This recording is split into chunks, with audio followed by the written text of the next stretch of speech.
Salve, salve, BahiaCasters! Estamos aqui ao vivo em mais uma noite encantada a partir da Roma Negra, Salvador. A maior cidade africana fora da África, a estação primeira do Brasil. Você apoia o nosso canal, você se inscreve, você ativa o sino, você compartilha, você dá like. Você faz aquilo que todo mundo já está cansado de saber, mas que a grande maioria das pessoas não transformou num hábito ainda. É muito importante que você valorize essa explosão do audiovisual, essa possibilidade de a gente se comunicar com as pessoas a qualquer tempo, em qualquer lugar do mundo. Se você apoiar, você vai estar apoiando não só o BahiaCast, mas também o corre dessas pessoas que passam por aqui há quase 2 anos. Artistas, juristas, professores, artistas, já falei. Um monte de gente que doa um pouco do seu tempo, da sua expertise, da sua experiência, para fazer as nossas noites muito mais alegres e inteligentes. Então faça isso agora, não deixe para depois não. Dê logo seu like aí, colabore aí com a gente aqui do BahiaCast. Vou fazer o giro rápido aqui da nossa equipe. O nosso diretor técnico, sempre bruto, porém eficiente, Walterson Cabeça. Aí até o EA dele é uma coisa meio assim, meio... uma bruteza elegante. Exatamente. Também aí já no microfone aí, de posse do microfone, o nosso diretor-geral Jorge Billy. Imagine aguentar esse cara há 30 anos, velho. É escolha. Até de vocês sabem disso, né? É escolha, Billy. Karma, é tudo isso. Tem várias... Ele escolhe ele como sócio, aí você quer... orçamento, tá planilha, na vida? Muita coisa envolvida aí, bicho. Ele já tá dizendo, para com essa conversa, porra. Também nossa diretora de produção, Suane Gomes, muito obrigado. Hoje, de visual novo. Valeu, Suane, muito bom. Temos também a presença aqui da doutora Adriana Urpia também. Já não dorme mais no sofá. Exatamente, já não vou dormir no sofá, porque ela tá aqui hoje. Ela fez questão de vir aqui dar um abraço no nosso convidado dessa noite, porque nessa noite a gente está realmente fazendo valer essa iniciativa do BahiaCast, que é de investigar essa nossa experiência civilizatória única a partir da Roma Negra Salvador, na voz de seus atores, enfim, das pessoas que fazem desse lugar um lugar único para o mundo todo, para o século seculorum, né não? Tenho que dizer para vocês que eu estou aqui com o coração um pouco meio partido, né? Porque estou comovido, um ateu comovido, como eu gosto de dizer, porque estou sem meu co-host aqui, o nosso grande Pedro Valente, que é uma figura também indelével. Pô, gostou dessa, Vinci? Que está aqui comigo no BahiaCast, também apresentando o BahiaCast, uma figura caríssima que chegou para abrilhantar essa equipe mais ainda. Então, Pedro tá de Covid, gente. Então, lógico, né? Segurança em primeiro lugar, não só com os nossos convidados, mas com toda a equipe, com a gente mesmo, né? Então, Pedro, você que tá aí vendo a gente, muito obrigado por tudo, você faz parte dessa família de verdade. Beleza? Fizemos o giro também dos nossos apoiadores, vamos fazer? Sunrise, muito bem. Sunrise, vocês sabem que o BahiaCast é o único estúdio no Brasil de podcast 100% Sunrise, nos nossos microfones e também nos nossos fones, que são vazados, uma tecnologia de ponta. Os nossos primos alemães vieram ajudar a gente aqui, por intermédio da nossa turma Dan e toda a rapaziada da Sunrise Brasil. A gente agradece de coração e vamos tocando esse barco. O que é que tem mais hoje, Billy? Não, só dizer que eu tava vendo que o Joey Rogan, o Joey Rogan também usa Sunrise. O microfone não, mas o fone é da Sunrise, só que o nosso é maior. Pois é, eu acho que eu até vou pedir a Sunrise uma coparticipação, porque ele tá usando por causa da gente, né? Talvez com certeza. Imitando e tal. Mandar um salve também pro nosso grande Prince Adam, tô vestindo aqui mais uma produção dele aqui. Prince Adam mudou original ateliê e a gente vai continuar o giro dos nossos apoiadores e patrocinadores no decorrer do programa, porque nós fomos... foi puxado a nossa orelha aqui há uns dias aqui, que disse que a gente tava demorando muito tempo falando dos apoiadores e tal. Estava mesmo. Então, a gente vai diluir esses anúncios aqui na nossa tela aqui para vocês e também durante o programa, né? Eu tô aqui com essa figura, agora sim vamos apresentar esse convidado que nos honra muito, uma figura que tem feito a diferença nessa luta pela cidadania, né? Principalmente considerando os vetores de cidadania de segunda classe no nosso país, que a gente tem tanto discutido aqui, a partir dessa nossa experiência civilizatória, nesse lugar icônico que é a cidade de Salvador, Bahia. Então, eu vou anunciar ele aqui, o currículo do cara, bicho, porra. Aquela pesca orgulhosa, que a gente sabe que a gente não vai gravar de cabeça. Professor, coreógrafo e educador em estileto, danças de reis de blocos afro, militante, ativista e defensor das causas LGBTQIA+, com foco nas bichas, pretas e periféricas. Elivan. Ele mesmo. Elivan Nascimento. E aí, meu irmão? E aí, tudo certo por aqui? Porque eu tô amando, já tô assim, né? cheguei nervoso, cheguei um negócio trêmulo assim, entendeu? Primeiro podcast, né, da pessoa, do ser humano, aí a gente assim, aí chega meio trêmulo, chega meio... Mas agora já tá tudo incrível, já tá tudo com muito amor, muito afeto. Foi recebido assim de uma forma esplendorosa por todos vocês. E hoje vai ser babado. Mas a gente avisou que a água daqui é punk. Menino, a água daqui é punk. Só não tem a água, viu, gente? Mas eu vou ir contando pra vocês também. Elivan, você tem se tornado uma referência em torno dessas causas tão importantes no nosso país, nesse despertar, a despeito de toda essa revanche, essa reação, essa onda reacionária no nosso país que estamos vivendo. Mas você tem se tornado uma das referências na luta por todas essas, como falei no começo, esses vetores de cidadania de segunda classe que estão todos enfechados no seu ser humaninho, como diria lá o nosso humorista também, né? Você se descobriu um coreógrafo, um profissional da dança, mas também um militante, uma pessoa que tem uma voz e que do mesmo jeito que Carla Cotirene e várias outras pessoas que já passaram por aqui, inclusive, tem sido cada vez mais ouvido, né? Conta um pouco pra gente dessa experiência. Na verdade, quando a gente fala sobre dança, quando a gente fala sobre artes integradas em geral, a gente também está falando sobre pautas, a gente também está falando sobre lutas, a gente também está falando sobre embates sociais, sobre reeducação social, né? A gente não pode falar sobre a arte se a gente não falar sobre a reeducação social por completo, né?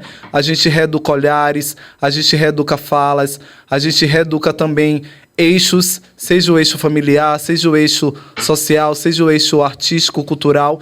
Então, eu não só me tornei ativista, né? Que eu sempre trago artivista, porque eu acho que a artivista, isso não nasce comigo, né? Isso nasce muito outrora. E eu acredito que eu só sou continuidade de legados, só sou continuidade de lutas que vieram muito antes de mim, né? Que a gente sempre pensa sobre essas pessoas que reverberaram para as nossas existências, para as nossas resistências hoje.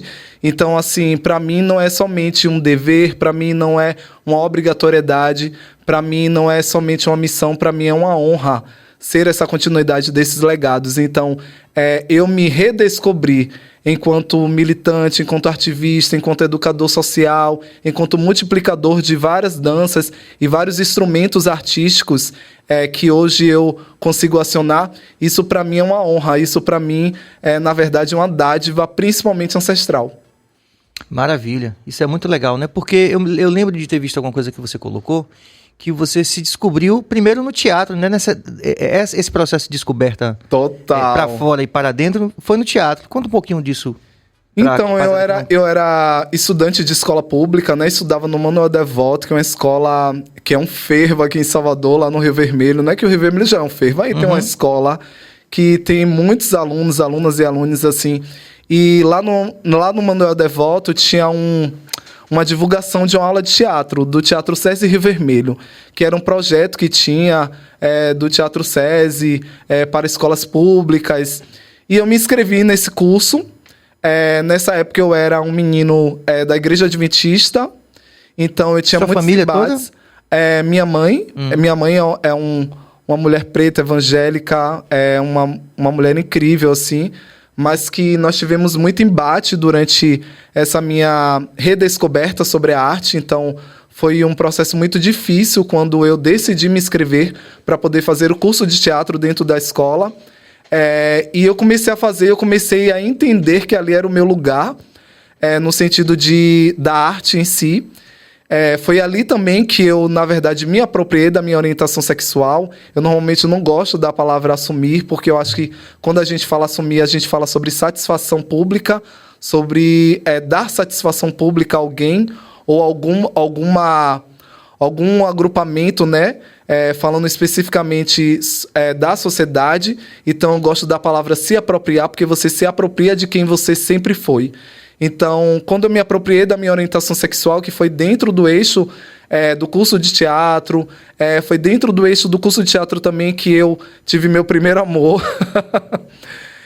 Então, foi dentro desse eixo que eu comecei a descobrir e redescobrir também quem era, na verdade, Elivan Nascimento. ou quem sempre foi Elivan Nascimento. E a partir daí eu tive a necessidade de buscar a dança, porque o corpo em teatro, ele também é um corpo expressivo, ele também é um corpo em expressão. E eu falei, não, eu preciso de algo a mais. E esse algo a mais pode ser uma aula de dança, vou buscar isso. Não busquei no intuito de ser especificamente uma arte que seria a que eu iria me profissionalizar, que eu iria ser um pesquisador, não. Eu busquei no sentido de, vou trabalhar minha expressão corporal, vou trabalhar minha corporeidade, no sentido mesmo de ser um melhor ainda ator, né, pra cena mesmo. E acabei me apaixonando completamente pela dança. A primeira dança que eu fiz foi a dança afro, no Centro Comunitário do Nordeste de Amaralina, no CSU. E lá tinha um núcleo da Escola de Dança da FUNSEB, e eu fiz a dança afro, que normalmente é uma dança que não tem inscritos assim em massa. Normalmente é o balé clássico que tem inscritos dentro das comunidades periféricas em si, assim, falando no geral, porque as pessoas ainda religam a dança afro. Você é da dança afro, então você é candomblessista. Sim. Ser candomblessista é o quê para a sociedade? Então, são essas ligações e são esses encruzamentos que se faz principalmente dentro do eixo familiar. O balé clássico é uma dança bonita, é uma dança clássica, é uma dança profissional. Então, é uma dança profissional. Então vou matricular meu filho no balé clássico e não da dança afro. Então, mas aí eu fui mais afrontoso ainda e me matriculei na dança afro dentro do CSU, e desde aí começa a minha carreira e começa a minha trajetória. Isso aqui é interessante. Você falou uma coisa que eu acho que é fundamental, porque a gente recentemente teve aqui o nosso grande James, né? E ele tem essa proximidade também com o Caetano Veloso, e a gente acabou citando essa coisa do Caetano Veloso, onde ele coloca assim: a língua é minha pátria, né? Quer dizer, para mim também, que sou um profissional da área de idiomas, junto com a professora Adriana Urpia, que está aqui, quando você fala assim, existe uma diferença fundamental entre você dizer assumir e se apropriar de quem você é. Isso é uma mudança de postura radical e fundamental, importante, não é? É importante porque quando você fala sobre se apropriar, você fala sobre o seu processo de redescoberta, sobre o seu processo de embate consigo mesmo, sobre o seu processo também de libertação. Então, quando eu falo que eu me apropriei da minha orientação sexual, é sobre a certeza que eu tive, que eu sempre fui um homem preto, gay, afeminado, e que a partir daquele momento que eu estava me apropriando dessa minha orientação sexual, eu iria entender a partir daquilo dali que eu não era somente um corpo no mundo, mas que eu era um corpo que seria um corpo necessário para não só pautar as minhas lutas, mas também lutas comunitárias. Também lutas que iriam falar sobre Lacraia, sobre Jorge Lafon, sobre Ney Matogrosso, sobre Roberta Close, sobre tantas outras vivências, por exemplo, midiáticas e também não midiáticas, sobre o meu vizinho ao lado, sobre a minha vizinha ao lado, mulheres lésbicas, homens gays, pretas, bichas, sobre pessoas trans. Então, eu seria esse corpo múltiplo que poderia falar, ou que poderia colaborar com essas lutas e essas pautas. Fantástico, isso é fundamental nesse processo. E a interação já rolando aqui, Lídia Joyce diz o seguinte: Elivan, grande referência, além do super talentoso, é um ser humano incrível e de uma inteligência tamanha. Lindo, prof. Olha, não, minhas alunas são tudo, elas são babado, elas colam, elas reverberam, e isso é incrível, assim, eu tenho muito amor pela sala de aula. Não foi fácil, nunca é fácil você ser uma pessoa sem democratização de acesso. O que é ser uma pessoa sem democratização de acesso, né? É quando a gente fala que dentro do eixo periférico, dentro do eixo das comunidades, normalmente você não tem esse acesso privilegiado ou esse acesso democratizado para a grande massa, né? Sobre estudos, sobre várias linguagens, principalmente linguagens artísticas. Normalmente, quando tem um projeto, é um projeto que ele é de curto tempo, de curta temporada, ele é um projeto que, por vezes, não tem continuidade, então você vai fazer sua busca pessoal. Então, essa minha busca pessoal não foi nada fácil, de eu me tornar um professor, me tornar um educador, mas eu estudei muito para poder ocupar esse lugar, ocupar esse espaço, e hoje ver essa reverberação vindo a partir dessas pessoas, para mim é muita felicidade. Muito. Eu daqui, por exemplo, fico pensando isso, que apesar de todos os desafios que a gente tem ainda para se tornar uma sociedade realmente igualitária, como é uma mudança de perspectiva para mim, que sou um veterano, quando não havia, por exemplo, internet ou essa possibilidade de a gente fazer um programa onde a gente coloca as nossas ideias sem depender do filá da puta do diretor lá da televisão que fala assim, olha, não fale sobre aquilo não, né? Então, assim, é uma perspectiva realmente assim que me dá bastante alegria. Quero já agradecer, acho que em nome de toda a equipe posso falar com certeza, porque veja que coisa interessante, né? A gente tem agora uma possibilidade de a gente, como você falou, reverberar não só e fazer uma reflexão construtiva sobre referências conhecidas como essas que você colocou, mas também para esse vizinho, para essa vizinha que está nesse processo de embate que você não teve, quando você teve que... Sim. Hoje você já está replicando a sua experiência, todo o conhecimento que você adquiriu e facilitando, né? E potencializando uma vivência mais... até saudável, né, de pessoas que estão aí vendo e ouvindo também. A gente. Mais ampla. Eu acredito que a gente, quem conseguir, né, porque não vão ser todas as pessoas, mas quem conseguir transformar os seus embates desde a sua infância, desde a sua adolescência e também na sua fase adulta, transformar esse embate em verdadeiros instrumentos de diálogo para transformações sociais, isso vai ser muito importante. A gente vê hoje podcasts no mundo inteiro e é muito importante a gente ter hoje programas e iniciativas como essa, porque a gente entende que poderia ser usado de uma outra forma, poderia ser usado de uma forma fútil, poderia ser usado de uma forma que não iria colaborar, enfim, com os embates e com as pautas que a gente exerce, mas não. Existem pessoas como vocês que vêm e que mostram a diferença e que mostram que dentro dessa diferença vão existir essas entrelinhas que vão tá aí colaborando mesmo com essa transformação, com essa cura pessoal, inclusive, dessas pessoas. A gente está aqui falando, a gente está aqui reverberando, dialogando, mas a gente nunca vai saber quais são as pessoas que poderão ouvir isso e o que a gente vai tocar, o que a gente vai alcançar, o que a gente vai... atravessar essas pessoas. Então, programas e iniciativas como essa são extremamente importantes, principalmente ressignificá-las. Com certeza. Realmente assim, agora acabou ajeitando a luz aqui, podcast, tem isso também, né? Iluminado agora, né? Tem isso também, que a gente faz a parada aqui ao vivo, entendeu, galera? Então a gente vai rolando essas coisas também. Isso é mais delícia, né? E falar em delícia, estamos aqui com o Dialemar, atenção, Jorge Billy. Gente, eu chegou aqui pra gente, viu? Você conhece o Dialemar? Não. Então, me apresente aí. O Dialemar é um empreendimento fantástico aqui em Salvador também, nessa área da gastronomia, que recupera essa tradição de doces conventuais portugueses. Uau! Né? Então a gente tem aqui o famoso pastel de nata, que é conhecido lá como pastel de Belém, mas porque é lá em Belém, mas é um pastel de nata como esse daqui. E tem várias coisas... super, muito bem feito, muito profissional, com essas cores aqui que eu gosto também. Então, Billy, Serginho, enquanto ele tá provando aí você quiser me dar eu vou provar um negocinho aqui, né? Pode provar. Fica à vontade. Provar um negocinho aqui, pede like a galera e tal, aquela história. Olha, dê like aí nessa porra, viu? Dê like, aqui. Gente, manda pro amiguinho, manda pra amiguinha. Presta atenção. Pronto. Entendeu? Ó, vou provar pra vocês aqui, viu? Cadê? Tá rolando? Olha aqui, ó. Opa. O Dialemar que fica no L4 de lá do Shopping Barra, certo? Ups. Ou no Rio Vermelho.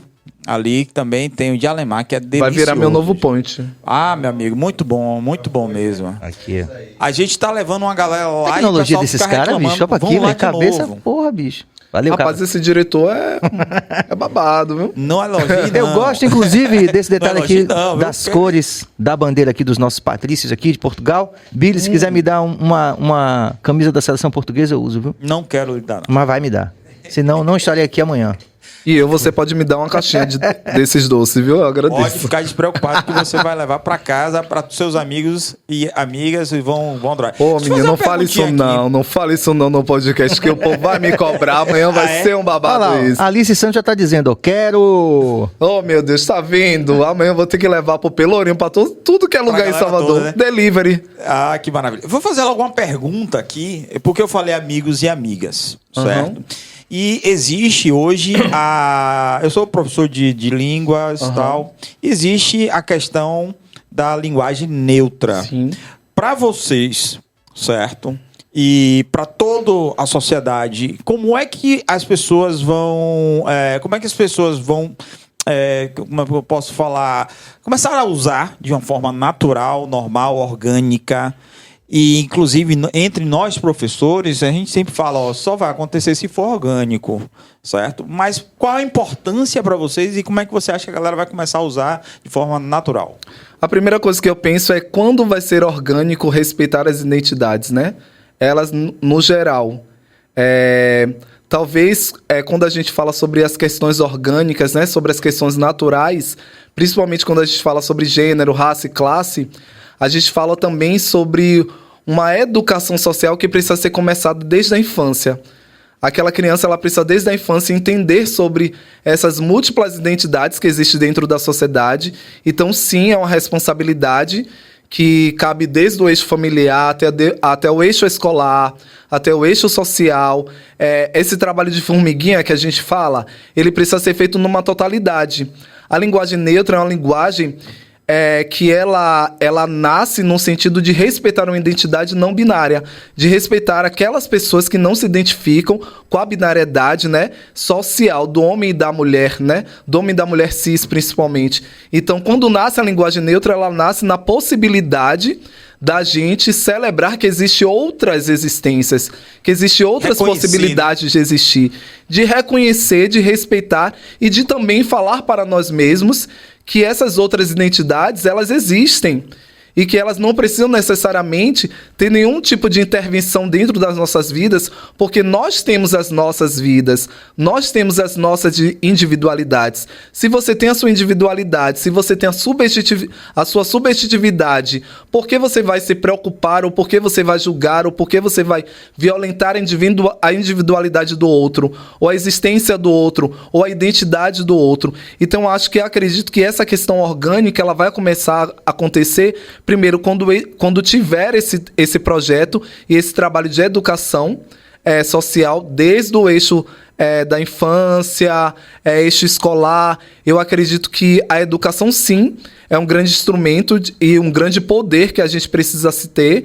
Eu sou, sim, a favor da educação sexual, sou, sim, a favor da gente falar sobre gênero, da gente falar sobre raça, da gente falar sobre classe dentro do eixo escolar, porque eu acho que isso é necessário, isso é de extrema importância, porque a partir daí, se eu tivesse, por exemplo, desde o eixo escolar sobre aulas ou aconselhamentos, ou enfim, instrumentalizações sobre a questão de gênero, sobre a questão de raça e classe, com certeza eu teria um outro tipo de proteção, de autoproteção para mim mesmo, sobre as violências que eu sofri. Ou eu teria até mesmo outro tipo de forma de recorrer a um acolhimento, a um aquilombamento sobre as minhas dores e sobre as minhas feridas. Então, acredito que o primeiro de tudo é entender que isso precisa se começar através da educação social, que é o ponto central, o eixo central disso, e isso precisa ser espalhado de forma orgânica no sentido do pensamento de eu tenho a minha individualidade, o outro tem a individualidade dele, e a gente precisa respeitar essas individualidades, né? A gente não precisa intervir na individualidade do outro, porque é a existência do outro. O respeito, por exemplo, esses dias eu estava falando sobre isso. Eu sou um homem negro que fui criado numa sociedade machista, homofóbica, racista, preconceituosa, e dificilmente, né, todos que estão aqui na sala acabaram participando disso, e dificilmente, se você não assumir que existe racismo dentro de você, preconceito, você nunca vai moldar isso, certo? Porque você foi criado assim, mamãe, papai, titia, doutor, padre, pastor, todos falavam sobre isso, né? Então, quando eu falo para você que a gente fala assim de uma forma orgânica, achei perfeito. As escolas têm que abordar esses assuntos. Infelizmente, quando tentam abordar, já sabem o que é que o silenciamento, o apagamento, que acontece também não só na questão de gênero, mas quando a gente fala sobre a questão racial, por exemplo, esse apagamento dentro do eixo escolar é um apagamento muito real e é muito estratégico também. Porque se a gente se reconhece desde a nossa infância, desde a nossa adolescência, nós viramos verdadeiras potencialidades coletivas. E quando a gente vira uma potencialidade coletiva, a gente reverbera para o eixo financeiro, a gente reverbera para o eixo mercadológico, a gente reverbera para o eixo afetivo.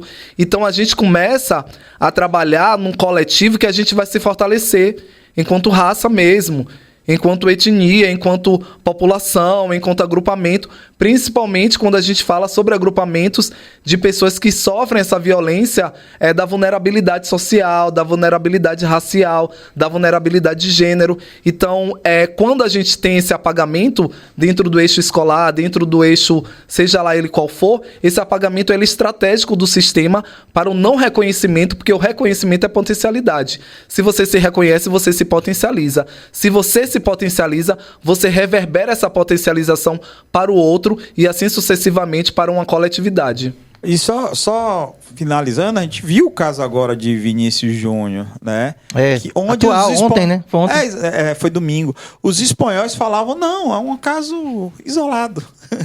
um estádio todo, certo, racista, e o cara falou que foi um caso isolado. Eu acho que o juiz expulsou ele, que ele acho que exagerou, o goleiro tentou agredir ele, o outro deu pegou ele por trás e tal, porque eles achavam que isso era uma coisa normal, né? Para você ter ideia, e é o primeiro mundo, é considerado o primeiro mundo. Imagine. Romantizam, não é? Completamente as violências.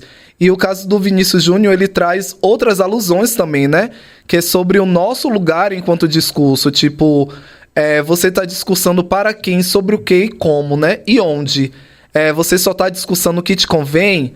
Você só discursa quando é alguém próximo a você, ou quando alguém que você admira, ou quando alguém que é midiático. E a pessoa que está ao lado, e alguém que sofre racismo do seu lado, dentro de uma loja, dentro de um supermercado, qual é a sua posição sobre isso? Qual é o seu feito sobre isso, né? A gente viu várias pessoas midiáticas que tiveram polêmicas recentes, explanando o seu respeito, seu apoio ao Vinícius Júnior, mas ao mesmo tempo, semana passada ou dias atrás, estava apoiando atos racistas. Eu não posso falar sobre o Vinícius Júnior se eu apoio, por exemplo, uma pessoa no BBB ou um reality show que essa pessoa tem atitudes racistas. Eu preciso entender que a luta antirracista, ela é diária, ela é contínua, ela não pode ser eventual. Uma luta eventual, ela não é uma luta. Eu não posso hoje colocar pessoas gordas para dançar e só dar esse trabalho eventual para elas. Eu preciso falar que essas pessoas gordas, elas precisam de um trabalho de continuidade. Elas precisam de mercado, elas precisam de expansão financeira contínua e não eventual. Com certeza. Perfeito. Já tá pegando fogo aqui no nosso podcast, que maravilha. Eita! Você vê que é uma coisa que... como naturalmente a gente já conseguiu relacionar com algo que aconteceu domingo, né? E como você falou muito bem essa coisa das pessoas midiáticas. Mas, de qualquer forma, quando acontece com essas pessoas midiáticas, também dá a possibilidade de ter um impacto maior na sociedade para poder a gente colocar essas coisas em pauta de uma forma mais sistêmica. Sim, também, com certeza. Né? É essencial a gente falar sobre as violências que acontecem com as pessoas midiáticas.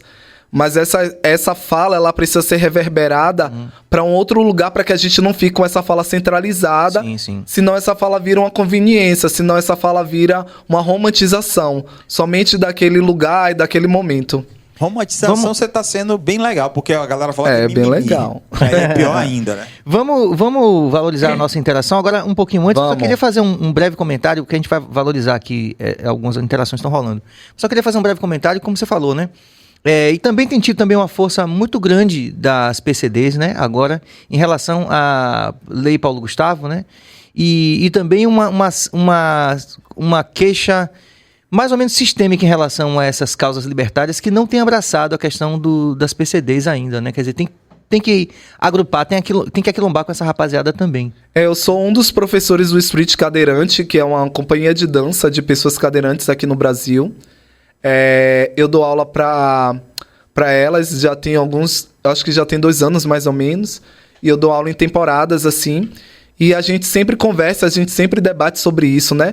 O quanto as pessoas falam sobre projetos, sobre editais, sobre tudo isso, mas o quanto também elas não fazem uma democracia de acesso para todos esses agrupamentos, né?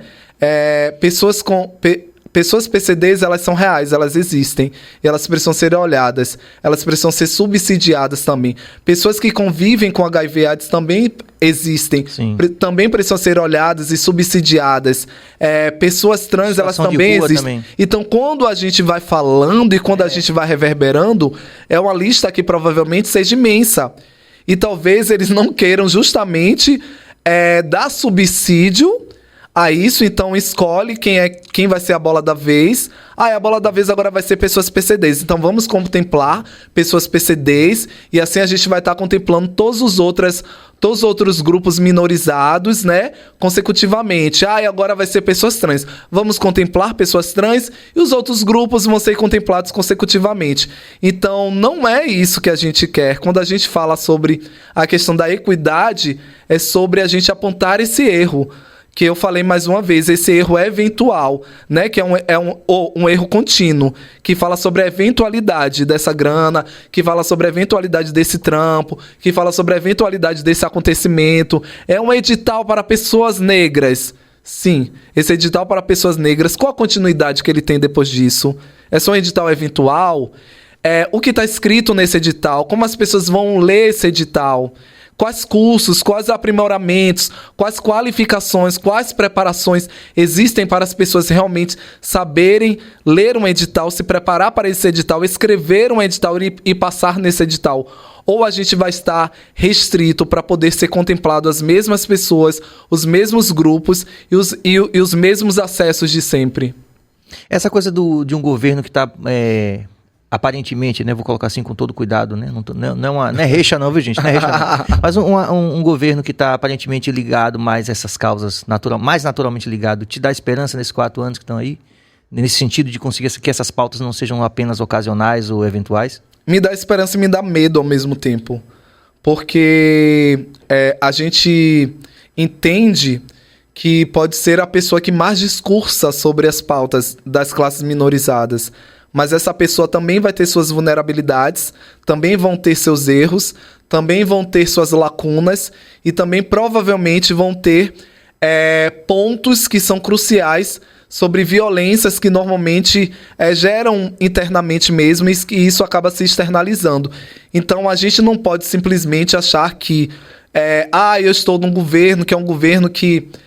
apoia as classes minorizadas, que fala sobre pautas raciais, de gênero e classe, e eu vou estar confortável sobre isso. Não, eu não vou estar confortável sobre isso. Eu sou muito sincero em falar sobre isso. Louvo, sim, a gente ter vencido uma etapa, né? Uma etapa que foi muito árdua, né? Foi uma etapa árdua, foi uma etapa difícil, mas ainda assim Lula é um homem branco. É um homem branco. Eu preciso ver uma pessoa que realmente me representa em todos os sentidos, sentado naquela cadeira, sendo evidenciado daquela forma. Então, quando eu falo uma pessoa, eu falo não somente uma pessoa negra, mas pode ser uma pessoa trans, pode ser uma pessoa PCD, pode ser um outro link da coisa, pode ser um outro teor da coisa, que não seja somente a gente louvar quem está ali, mas a gente relembrar que a maioria das pessoas que esteve ali, no sentido de leitura de imagem, foram muito parecidas ou iguais. Homens brancos, heterossexuais, padronizados, normativos. Então, quando é que vai ter alguém que vai desconstruir essa imagem? Quando é que vai ter alguém que vai furar essa bolha, que vai romper isso, né? Quantas pessoas negras já tivemos enquanto presidência dentro desse país? Então, eu louvo, bato palma, apoio, mas também preciso e necessito evidenciar as lacunas e as vulnerabilidades que se tem. Maravilha. Essa semana a Bárbara Carini falou sobre isso, né? Sim. Que é muito mais perigoso um branco progressivo do que um conservador, porque a gente já sabe que o conservador é conservador. Tô pensando, continue, elabore aí. Você não vai esperar nada dele. Ele é conservador. Ele tá tipo dizendo... Naro, a gente não esperava nada. Exato. Tipo... Agora, o branco progressivo, ele tem as atitudes dele. Por exemplo, o Franco teve aqui, o Fausto Franco teve aqui e falou que o turismo e a cultura 0,016% do orçamento. né? Aí você tem aí Jacques Wagner já há um tempo no poder, depois Rui Costa, agora Jerônimo, e continua os mesmos 0,016 para a cultura e para o turismo. Tá entendendo? Então, especificamente para o turismo, esse aí. Não, mas ele inclui também, inclusive no corte que Cabas fez hoje, inclui cultura e turismo. Ele fala sobre cultura e turismo. Okay. Ou seja, a gente fica... mas não estava falando que era progressivo? E aí, não mudou nada? Nada mudou? É o mesmo sistema? São os mesmos valores de investimento? Então, é perigosíssimo isso. Eu te perguntei, eu fiz essa provocação porque eu concordo com você. Eu acho que a gente não pode se dizer, porra, já ganhamos, tá tudo de boa. Não, tem muita coisa que a gente precisa criticar, inclusive, nesse processo... No processo de construção, críticas no processo de construção. Você falou a palavra certa, é uma construção. Se essa construção ela não for coletiva, ela não constrói nada. Então, quando eu falo sobre as vulnerabilidades de algum governo, seja ele qual for, de partido que for, eu também falo sobre as minhas vulnerabilidades, eu também coloco isso em pauta. Eu só não aponto o outro, mas também falo sobre as minhas vulnerabilidades, sobre as minhas fragilidades, sobre os pontos que eu acredito que eu posso também evoluir e que eu posso também colaborar. E antes mesmo de apontar, eu preciso fazer esse apontamento para mim mesmo e entender, quais ações, quais colaborações que eu tenho feito enquanto artista da dança, enquanto multiplicador, enquanto mobilizador cultural e social. Então, eu também me pergunto sobre isso, por isso que eu também questiono, porque eu acho que é uma via de mão dupla, é uma construção coletiva. E se a gente só romantizar, se a gente só se calar, se a gente só achar que tudo está bom sempre, a gente não consegue ter esse discernimento.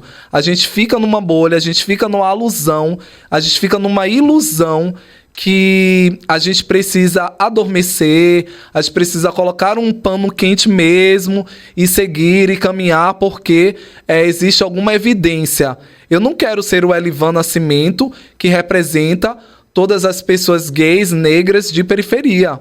Eu não quero. Esse lugar ele precisa ser ocupado por muitos de nós. Esse lugar ele precisa ser evidenciado por muitos que são semelhantes a mim, que eu sou semelhante. Então, esse lugar também da representatividade única é um lugar doentio, é um lugar adoecedor, é um lugar também de estratégia de falar bem assim, já contemplei um, então para que eu vou contemplar dois? Não, eu quero que contemple a totalidade. Com certeza, esse é um trabalho muito extenso e árduo. Vamos agora valorizar um pouquinho mais da interação? Vamos de boa aqui. Lilian Paula, a gente agradece pela presença de sempre. Ei, boa noite. E na sua opinião, qual a idade melhor para estar mostrando essas identidades para as crianças? A gente está falando a questão de gênero e tudo que você... Lilian, meu amor, minha sobrinha, ela tem 10 anos. E com 10 anos eu lembro que eu estava assistindo um videoclipe da Pablo Vittar e da Anitta. E aí minha mãe na hora ficou assim desesperada. Tira a menina agora da sala, não sei o que, não assiste isso. E ela olhando e ela... elogiando e ela reverberando com aquele clipe, ela reagindo àquilo e ela achando o clipe a coisa mais bonita e você via que ela estava encantada com a estética, com a plástica do clipe, com a magia que o clipe trazia e o olhar dela não era um olhar de auto-hipersexualização ou outra coisa do tipo. Então eu acredito que a idade mais correta, né? Também eu preciso ter cuidado em falar sobre isso, porque existem pessoas que estudam também sobre essa questão, mas, por exemplo, uma criança de 10 anos que eu convivi, que eu tive a prova viva dentro da minha casa, já entendia de uma forma muito nítida e de uma forma, inclusive, muito pura isso, mas era uma pureza que tinha uma consciência, não era uma pureza somente assim... da ilusão, da mágica, não. Era uma pureza que tinha uma consciência sobre isso, que olhava aquilo e perguntava já... uma vez ela me perguntou, a Pablo é menino? E aí eu expliquei pra ela sobre a arte da Pablo, sobre a Pablo ser uma artista drag queen, sobre ser um ator transformista. Então ela entendeu aquilo e ela reverbera inclusive isso até hoje. Então eu acredito que a idade mais correta é justamente, principalmente para quem é uma mãe, para quem é um pai, quando você entende que seu filho, sua filha ou seu filho já tem algum discernimento específico para poder entender essas diferenciações das identidades. Vamos que vamos. Tem mais interação. O povo pergunta babado. Marcos Autoestima Olha, Silva. Marcos babado. Precisamos sim respeitar cada espaço do outro, saber separar as suas vivências. Vamos nos unir. Marcos é um professor babadeiríssimo de estileto. Massa, pronto, tá chegando mais coisa aí. Agora vamos lá, você trabalhou com diversos artistas de vários níveis de visibilidade, né? Desde os menos visibilizados até artistas muito famosos, Sim, né? A lista é grande. A lista é grande. Vou falar alguns, né? Pra ver se vou lembrar quase de todos. Mas assim, já trabalhei com alguns artistas da cena alternativa, da cena pop, até mesmo da cena do reggae, por exemplo, trabalhei como Nat Roots, Sim. que eu trampei, mas existe artistas como Daniela Mercury, como Carlinhos Brau, como a Luísa Sonza, como a Cláudia Leite, Carla Cristina, Mameto, Ayla Menezes, Gi Cerqueira, Larissa Luz, e por aí vai que a lista Juliana Ribeiro também? Juliana Ribeiro, inclusive, se eu tenho uma gratidão, eu sou muito grato à Gig Gueto, que é uma banda de pagode de Salvador maravilhosa, que eu tenho certeza que várias pessoas que estão aí nessa live já ouviram, já viram a Gig Gueto, né? Pressão, que era muito estouradona, né? A Gig. A Gig Gueto e a Juliana Ribeiro foram dois polos, dois setores musicais que ajudaram a construir minha identidade dentro da dança. A Gig, para poder eu conhecer o que era o pagode baiano, a essência e ancestralidade que pulsa dentro dessa dança. A gente vai falar dança, mas na verdade é um instrumento político de embate social, né? E a dança não deixa de ser, claro, mas dentro dessa vivência. E Juliana, que traz toda a ancestralidade do samba, cantado por uma mulher negra, que fala sobre as variadas histórias e as variadas vivências dentro disso. Então, Juliana Ribeiro e a Gig Gueto foram pontos cruciais para a minha identidade, né? Foram pessoas que acreditaram, eixos que acreditaram na minha potencialidade. Então, não posso deixar de evidenciar isso. Gratidão por ter lembrado. Juliana é uma pessoa assim muito incrível, e a Gig também, que eu sou muito grato. Vamos que vamos. Vamos lá, mais interação, Cabas. Rolou aí. Olha. Lídia Joyce, mais uma vez. Como é a rotina de um profissional que é coreógrafo, professor de dança e 1001 utilidades? Eu sou 1001 utilidades mesmo. Na verdade, além de coreógrafo, de professor, de coach, enfim, tudo isso, eu sou produtor cultural, né? Eu estou conhecendo ainda mais essa área. Dentro disso, trabalho numa produtora chamada Mafuá Produções, que é uma produtora que a sua líder é uma mulher preta, que é a Jeane Cordeiro, maravilhosa, assim, muito potente. Então, assim, além da questão de coreografar, de dançar, de dirigir movimento, de ser coach, de artistas musicais, enfim, tem todo esse trampo com a produção cultural que vem me despertando, na verdade, várias consciências mesmo assim, dentro desse sentido. A gente hoje faz uma festa no Pelourinho chamado Colorindo Salvador, que a gente vai expandir também para Salvador, e é uma festa extremamente LGBT, onde a gente subsidia financeiramente artistas das variadas linguagens, queer, LGBT, e também a gente traz pessoas aliadas. Então já tivemos na nossa festa a Ayla Menezes, a gente teve Amanda Santiago, a gente teve Nessa, Gi Cerqueira, Nininha Problemática, a Travestis, a gente teve N artistas musicais. E, para além disso, a gente tem alguns artistas residentes, né? Como o Afrobafo, que é o coletivo que eu faço parte. Maravilhoso. Alô, Afrobafo.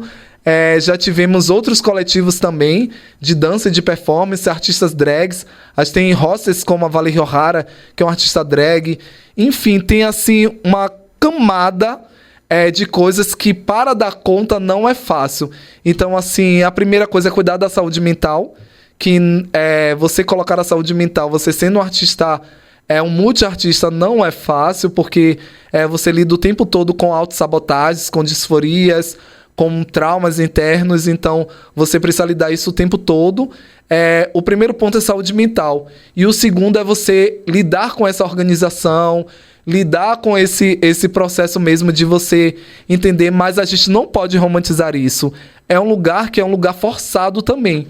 Porque a gente não tem a equipe, né? E eu Você não falou sou alguma coisa sobre isso? E eu não sou somente tudo isso porque eu quero.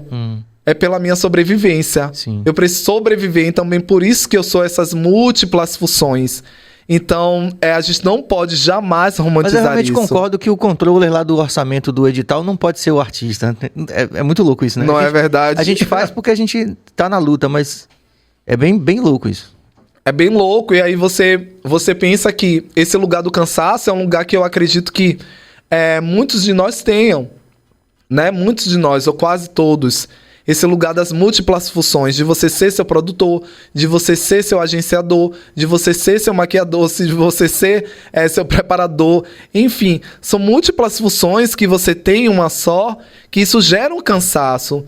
E esse cansaço é um cansaço da falta de valorização, da falta dessa responsabilidade dos órgãos, da falta de políticas públicas para a arte. Então, quando a gente fala sobre esse cansaço é resultado dessa precarização em relação à arte, desse olhar da não profissionalização em relação ao ser artista. Com Mas certeza. os grandes artistas, por exemplo, eles também, ou na hora do cachê, eles são generosos ou é uma coisa assim? Eita, a polêmica vai começar. Você, inclusive, músico também te bem que sabe. você vai gravar um clipe amanhã? Gente, não pode falar. Dá pra falar. Dá pra falar. Amanhã tem um videoclipe do Léo Santana, que eu vou gravar junto com uma galera muito incrível. É um clipe de uma música que tá muito estouradona dele. Uma música incrível que fala sobre a cultura do paredão, que é uma cultura pra mim importantíssima, porque pra mim paredão também é um instrumento da gente falar sobre esse corpo periférico, sobre esse corpo que vive em periferia e que precisa ser celebrado e se celebrar. Então, existe sim algumas vulnerabilidades, algumas questões que a gente coloca em pauta dentro da cultura do paredão. Existe, mas também existe uma coisa que a Ayla Menezes, que é uma grande, além de ser uma cantora que eu trampo, ser uma grande irmã minha, a Ayla falou uma coisa que eu sempre levo comigo. O que é cultura pra você, provavelmente não é cultura para mim. Porque cultura é algo muito específico, algo muito individual, que a gente constrói. É como a gente fala de gosto, né? Ai, eu não gosto, eu gosto. Gosto é construção social também. A gente constrói o nosso gostar. E a gente constrói a partir do que a gente consome, a partir do que a gente ouve, a partir do que a gente lê. Então, falar sobre a cultura paredão é também falar sobre o embate que esses corpos, que essas corpas, elas têm diariamente dentro de todos os fatores. Então, assim, essa polêmica aí dos artistas. Cachê é uma polêmica babado. Mas o Léo, nesse bolo todo aí que você trabalhou com grandes personalidades, o Léo é um cara conhecido por ser um cara muito massa, assim, no trato, né? Um cara, assim, generoso. Além do artista Léo Santana, eu acredito que o entorno dele é uma coisa muito incrível. Hoje ele tem uma coreógrafa, por exemplo, como a Edilene Alves. Pra mim, assim, uma felicidade tamanha. Porque a Edilene, ela é uma mulher que ela nasce num contexto candomblessista. A mãe dela é uma Ialorixá, mãe Edna, benção mãe. É uma Ialorixá extremamente respeitada, renomada dentro desse eixo candomblessista aqui em Salvador e no Brasil. E a Edilene vem de uma cultura de fanfarra, de uma cultura de quadrilha junina, uma cultura das danças de blocos afros, uma cultura do balé folclórico da Bahia. Ela vem de vários eixos que constrói ela e ela chega no Léo Santana e através disso ela consegue expandir aquela dança e evidenciar também outros corpos, principalmente corpos negros. Então, ter, por exemplo, a música Zona de Perigo ganha no Carnaval de Salvador e saber que isso, a influência dessa massa foi uma coreografia feita por uma mulher preta e tão potente quanto a Edilene, isso nos motiva, isso nos influencia a uma busca, a uma energia mesmo coletiva de entender que esses espaços estão sendo ocupados. Esses espaços não só estão sendo ocupados, mas estão sendo representativos, estão sendo potentes para poder mover também essas comunidades. Imagine quantas meninas pretas, quantas meninas negras viram a potencialidade da Edilene e se inspiram a partir dela, a partir de todo esse movimento que essa música ou que dentro do carnaval, que dentro, antes disso, com certeza muitas meninas já se inspiravam nela. Então, assim, o Léo Santana é muito potente, é uma equipe muito potente, mas eu sempre enxergo em torno desse artista, né? Os outros artistas que são tão protagonistas quanto. Sim, Me perfeito. diz uma coisa. Foi bom você falar sobre isso. Minha irmã é professora de dança, uma das primeiras alunas da Fundação Cultural. Sim. E tal, no comecinho mesmo, foi primeiras mesmo, assim, sei lá, a segunda ou terceira. Mas eu não sei sobre isso. Existe direito autoral sobre coreografia? Então, isso é um papo bem intenso. Vamos nessa. A gente gosta. É bem intenso, por quê? Porque direitos autorais sempre vão existir, né? Nós temos sindicato, nós temos órgãos e instituições que cuidam e que são direcionados para o artístico como um todo. Mas você vê a reverberação diferenciada dentro do campo artístico, né? Você vai ver que normalmente, se você for apresentar dentro do Teatro Castro Alves ou dentro de um outro órgão, instituição ou de um outro lugar, normalmente vai ter ali órgãos que vão cuidar, por exemplo, dos direitos autorais dos músicos, das pessoas, dos artistas da música, né? Então tem uma cobrança ali financeira, existe todo esse permear. Nós da dança não. Eu faço uma coreografia hoje para um artista, para uma companhia de dança, seja lá quem for. Essa dança ela vai ser usada 6 anos, 10 anos, 15 anos, para todo sempre. E eu não vou agaranhar financeiramente com isso, né? E aí você me pergunta, mas de quem tem essa culpabilidade?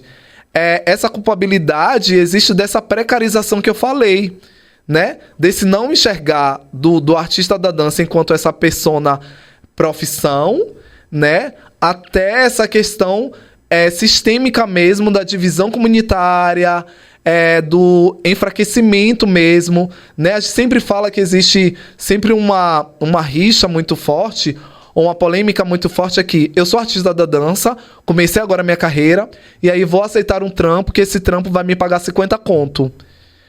Mas só que existe uma pessoa que já está há 10 anos na dança e que ela acha muito, muito, muito fudido mesmo aceitar esses 50 contos se eu estou começando agora.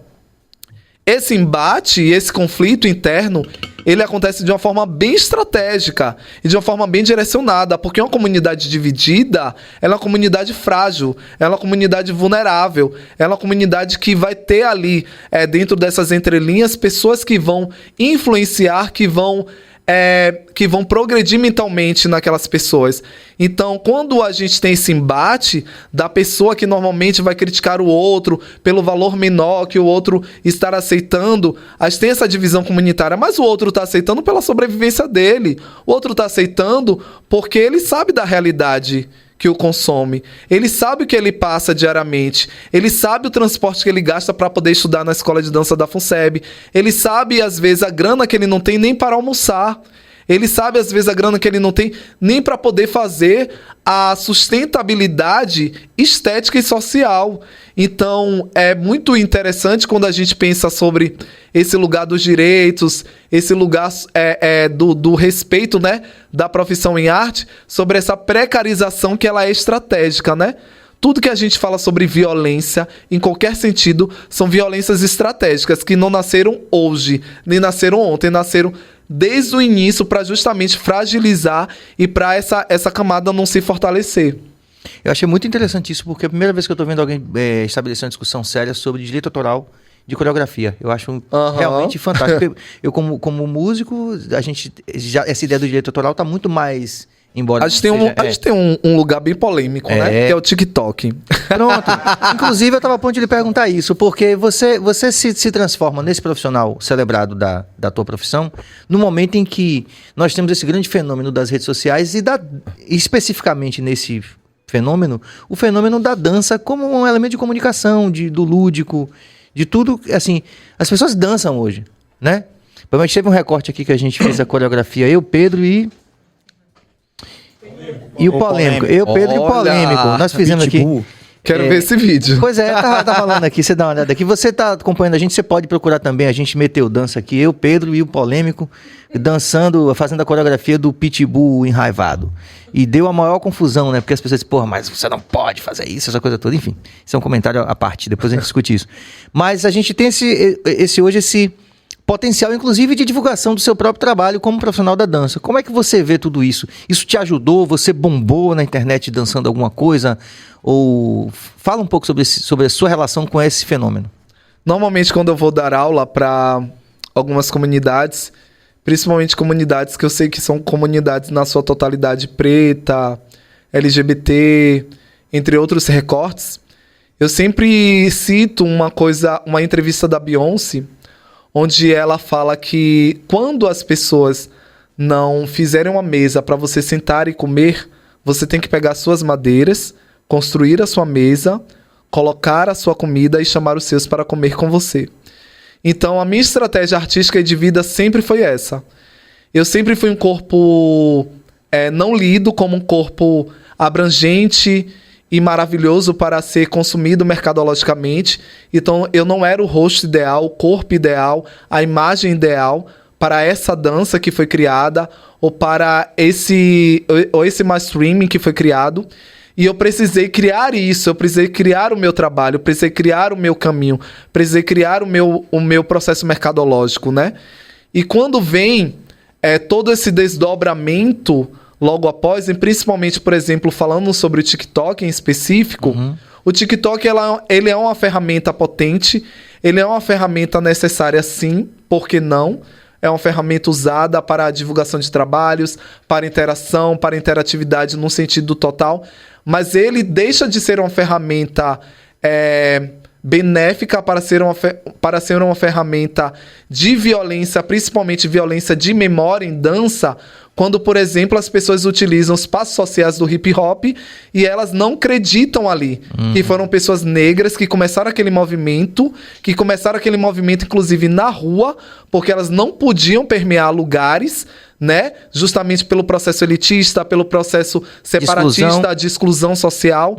Então, a gente vê os passos sociais sendo reverberados pela branquitude, o know-how financeiro e midiático ganhado pela branquitude, e a gente não vê as pessoas que realmente iniciaram aquele movimento, aquela dança, aquele embate, inclusive, através daquela dança, serem agaranhadas, serem beneficiadas por isso. A gente entende que o TikTok ele começa a ser uma ferramenta violenta nesse sentido autoral, nesse sentido de memória, quando ele começa a fazer esse escapamento mesmo, essa romantização e essa celebração da gente. É um movimento. Tem esse movimento aí. E além disso, a banalização dessa profissão. Tem esse aspecto também. Todo mundo canta, né? Isso. Mas nem todo mundo é cantor ou cantora, ou artista da música. Todo mundo pode dançar, mas nem todas as pessoas que dançam são artistas da dança. Ser artista da dança é ser artista da dança. Ser uma pessoa que dança é ser uma pessoa que dança. Então, isso, a plataforma, ela meio que traz uma banalização, ela meio que traz uma coisa brincante que te influencia a achar que todo mundo pode dançar ou que todo mundo pode ser um artista da dança. Quando eu falo sobre ser artista da dança, eu estou falando sobre esse permear dessa violência da precariedade mesmo, financeira, social, mercadológica, até mesmo esses frutos. É muito bom você estourar no TikTok, ter milhões de seguidores, você ter publis e você ter uma grana para poder ter uma sustentabilidade ali. Mas é muito foda também você ser um artista da dança que não tem uma visibilidade, que tem apagamento, porque você não é esse corpo padronizado, você não é um corpo que exala normatividade, você é um corpo que rompe isso. Então, se você é um corpo que rompe isso, como é que você vai contemplar os olhos que já estão educados para poder consumir essa padronização? E validar, né? Validar essa padronização. Quer dizer, muito louco isso. Tem esses dois aspectos, né? Tem os dois aspectos. Mas você ganhou dinheiro com o TikTok, não? Não, o meu TikTok é desativado. Ah, tá. Não, e o interessante é que, acho que é churras, né? Aquele cara que tem um cabelo, sim, churrasco, porra. Olha, bicho, na moral, tem dia que eu fico pirado. Olha, a Adriana e a Alicinha, que é nossa filha, ficam vendo churrasco por horas. Eu digo, que miséria é isso aí, rapaz? Mas é engraçado que eles Todo não respeito, são dançarinos, com todo respeito a churrasco. A Vanessa Lopes, Não dá risada não, cabeça. A cabeça fica aqui dando risada, aqui Virgínia, se aproveitando um monte de que não tá que na não é frente. dançarina e faz maior sucesso com a É, dança. eu realmente não sei as formações dessas pessoas ou se elas já fizeram alguma aula de dança na vida. Mas assim, o corpo que dança, ele só não é um corpo que dança. Ele é um corpo político, ele é um corpo de embate, ele é um corpo que dialoga. Então, quais são as contribuições dessas pessoas para o âmbito da dança, para o artista da dança? Somente aparição? A aparição eu também posso aparecer. Visibilidade eu também posso lutar para ter em algum sentido.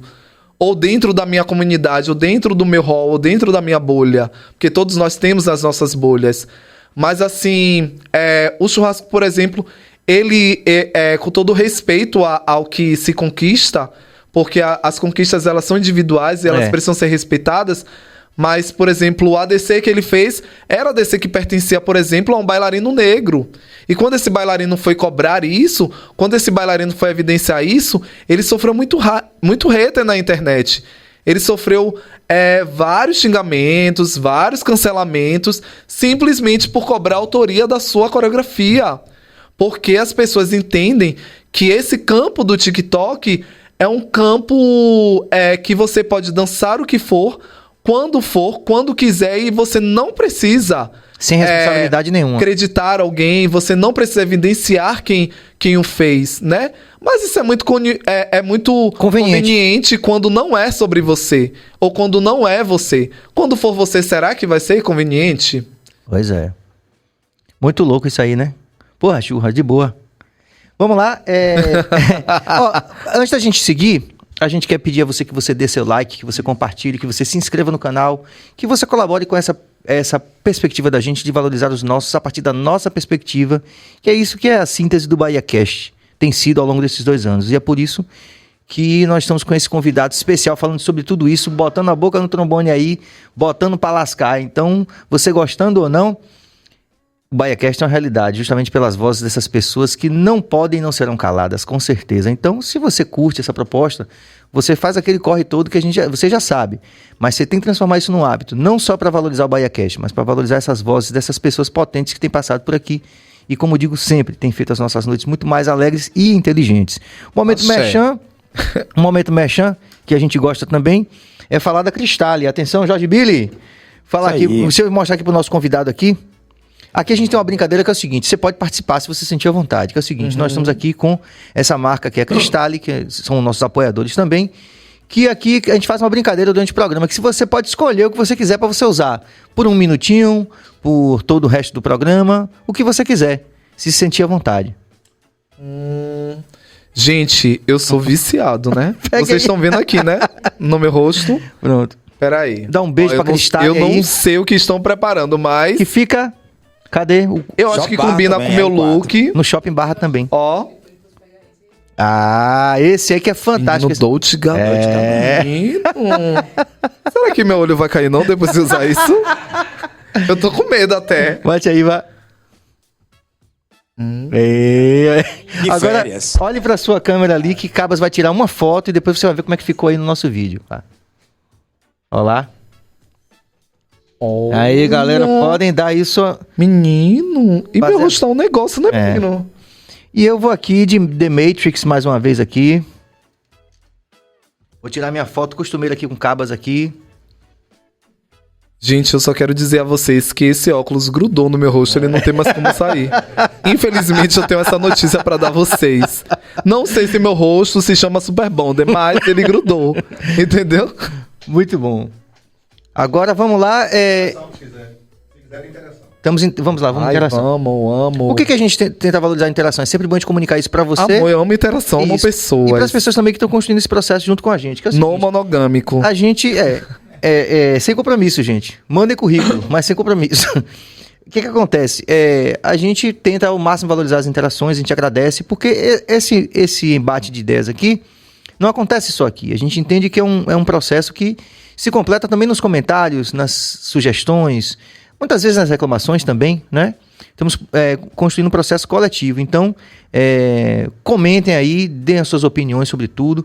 Essa coisa da linguagem neutra, inclusive, que o nosso Elivan colocou muito bem aqui, é algo que tem causado bastante confusão Tem até aí. outra pergunta, bem baiana. Então a gente sempre tenta, Elivan, valorizar ao máximo as interações. Vamos lá? Eu vi o William interagindo, Vamos maravilhoso. lá. Mário Pertinente, e sobre essa coisa da linguagem neutra, tá vendo? Vejo muita gente que é radicalmente contra. O radicalmente contra, essas pessoas elas só não são sobre a linguagem neutra. Elas são radicais sobre qualquer pessoa que fuja da padronização do olhar que elas acreditam que seja o certo, correto, o que elas acreditam que seja sociável, o que elas acreditam que elas vão encontrar quando elas vão comprar um pão na padaria, quando elas vão fazer o mercado. Elas querem ver pessoas semelhantes a ela, ou a elas. E a gente entende que essa sociedade que vivemos hoje é uma sociedade diversa, sempre foi. Mas hoje a gente entende que precisamos evidenciar que essas pessoas elas estejam intrínsecas socialmente, elas estejam inseridas. E não somente inseridas no sentido de você encontrar elas num barzinho, numa festa, mas inserida dentro da empresa que você trabalha, inserida dentro das famílias que você enxerga e que você vê na rua, dentro dos eixos afetivos que você também vê, dentro das campanhas publicitárias. Então, quando uma pessoa é radical contra outras existências que não é a dela, essa pessoa está falando muito mais sobre a sua própria intolerância, sobre seu próprio auto-ódio, sobre sua própria auto-não-aceitação. E essa não-aceitação, me desculpa, mas quem é contra só vai se prejudicar, só vai se adoecer. Porque essas pessoas vão continuar existindo. Elas precisam existir. Então, quando a gente fala sobre multiplicidade, diversidade, inclusão, a gente fala sobre existências que sempre existiram. E que hoje elas só estão sendo evidenciadas e a gente só cobra os direitos dessas pessoas, né? Quando a gente fala que a gente está no país que mais mata pessoas trans no mundo, e a gente está no estado que é o segundo estado que mais mata LGBTs no país, a gente está falando sobre os direitos de existir dessas pessoas. Elas não querem interferir no seu lanche, no seu almoço, no seu café da manhã. Elas querem existir. Fantástico, vou fazer né? uma pergunta muito bem bom baiana. Um termo que está tomando, inclusive, o país e os baianos estão reclamando. Ai, meu Deus, já sei. Já sabe. O tal do Laele. É homofóbico, não é? É cômico porque é trágico porque é cômico? Me fale aí. Então, Laele, ele é um termo... É uma linguagem pejorativa utilizada há muito tempo atrás, não é de agora, né? A gente sabe que isso tem muito tempo. Quando a gente fala sobre vícios de linguagem, a gente também está falando sobre linguagens e sobre termos que eles foram utilizados ou que eles foram produzidos para poder justamente violentar ou fazer bullying ou outra coisa do tipo para pessoas e para existências, como a gente falou na estante, né? Diversas, que não estão dentro dessa padronização ideal social. Então, quando a gente fala sobre esse Laele, o Laele ele sempre foi usado numa conotação para afetar ou para induzir sobre, por exemplo, bichas afeminadas, né? Quando eu falo sobre bichas afeminadas, eu digo no contexto sexual dessas pessoas, no contexto das suas vulnerabilidades, porque enxergam o ser afeminado como esse ser da fragilidade, como ser que ele pode ser abusado, como ser que pode ser violentado, como ser que é uma chacota, que é uma caricatura social. Então, quando fala sobre esse lá, ele sempre tem uma conotação sexual para a existência LGBT ou para a existência gay, né? Então, quando não é utilizado sobre isso, ok. Você tem a total liberdade, mas acho muito difícil não ser utilizado dentro dessa conotação, né? Eu acho incrível se expandir as linguagens e, enfim, as gírias nordestinas, mas eu acho mais incrível ainda a gente entender que também essa expansão desses vícios de linguagens, eles contribuem também para uma xenofobia em relação à nossa região. Eles só não contribuem para achar que a Bahia ou para que a região Nordeste é uma região muito alegre e muito incrível. Não, é para caricaturar essa região, para poder fazer dessa região uma chacota mesmo. Então, existe também esse centro xenofóbico aí, que permeia esse lugar, né? Como aquela coisa, eu, por exemplo, trabalhava no campo de hotelaria, no início da minha carreira. E eu lembro que quando eu chegava para poder fazer contato, né? Que é isso que você faz normalmente quando você trabalha com hotelaria, você tem um momento do contato, que é o contato com os hóspedes. Você chega, pergunta se o hóspede está bem, se ele está gostando do hotel. E normalmente eu sempre ouvia a mesma frase. Ai, peraí que eu tô no meu jeito baiano. Qual era o jeito baiano? Deitado, dormindo. Porque era o jeito baiano estereotipado, né? Que é do preguiçoso, do que não trabalha, do que sempre descansa, ou do que sempre dribla para não trabalhar. Então, a xenofobia, ela é presente. Então, esses vícios de linguagens também, por vezes, contribuem para essa outra violência, para esse outro eixo de violência. Beleza, vamos que vamos, tá? Mais interação tá bombando aqui. Vamos lá, Cabas. Eita! Gente, esse óculos aqui tá babado. William Santana, das milhares de coisas que aprendi com esse monstro da dança, levo sempre a palavra legado. Elivan deixa legado onde passa. Ele contribui, politiza, acolhe e potencializa pessoas. Obrigado por você. E o William é uma potência da dança. É um menino também que vem que é um outro processo que a gente precisa falar muito, que são as pessoas que normalmente moram em lugares, né? Interiores ou em lugares que normalmente não têm esse acesso à dança ou não têm esse acesso à profissionalização. Eles precisam vir para Salvador ou ir para um outro lugar que tenha uma universidade, que tenha o curso em dança ou que tenha um curso técnico em dança. E o William é esse menino que vem de Valença. Valença é um território assim extremamente enriquecedor em relação à arte, né? Logo ali pertinho de Morro de São Paulo, que todo mundo gosta de fazer um fervo, gosta de tomar um sol. Então, Valença é um lugar muito importante assim, para a construção artística da Bahia. E o William vem desse lugar e é muito importante a gente celebrar existências como a de William e celebrar a existência de pessoas interioranas, de pessoas que vêm desses espaços, desses quilombos. É muito importante a gente motivar e também perguntar aos poderes públicos sobre políticas públicas e sobre a valorização desse olhar mais afetivo e desse olhar mais assertivo para esses locais. Com certeza. Vamos que vamos, tem mais interação. Vamos valorizar o que a gente puder, como a gente sempre faz. A gente agradece a todo mundo que participa aí, mesmo aqueles que a gente, porventura, não puder ler. Melanina em Si. Somos a banda Melanina em Si, da ilha de Paulo Afonso, Bahia. Uau. Parabéns por suas falas, meu querido, enquanto artista do rap e do reggae. E com... Volta, a favor, Cabas. Vai voltar aqui. Do rap e do reggae, que potente. E como corpo preto, me sinto bastante representado. Melanina em Si, que palavras potentes. Eu agradeço muito a esse carinho e agradeço muito por a gente se potencializar junto. O rap também é uma cena muito importante dentro da arte. É uma cena que verbaliza muitas coisas e principalmente verbaliza a realidade. Não só a realidade das pessoas que estão ali falando e cantando e verbalizando aquilo, mas também realidades múltiplas. Então, eu hoje sou coreógrafo também de um cantor de rap, que é o de Cerqueira, que é um cantor, uma bicha preta, LGBT, foda, incrível, assim. Eu amo demais.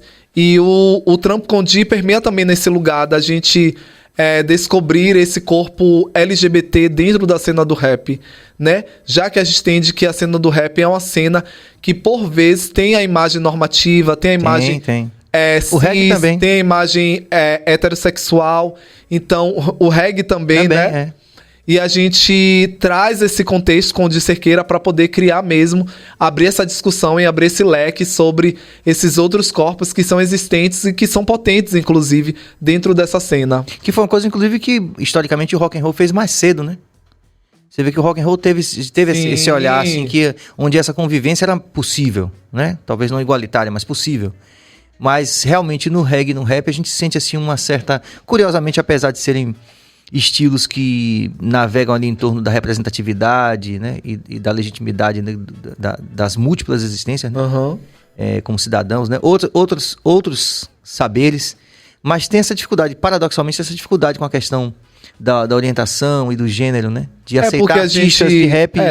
A gente sempre fala sobre estereótipos, né? Sobre leitura de imagem que é criada. E cada arte tem uma leitura de imagem muito específica. Quando você pensa em um bailarino ou uma bailarina, você vai traçar um perfil desse corpo, né? E esse corpo ele não vai ser gordo, por exemplo. Ou esse corpo ele não vai ser um corpo que não seja flexível, por exemplo. Ou esse corpo, não sei, vai ter outras demandas que normalmente não é o perfil que você traça para aquele bailarino e bailarina. A gente fala da cena do rap. Quando a gente pensa em rap, a gente pensa em que imagem? Quando a gente pensa em reggae, a gente pensa em que imagem? Quando a gente pensa no axé, a gente pensa em que imagem?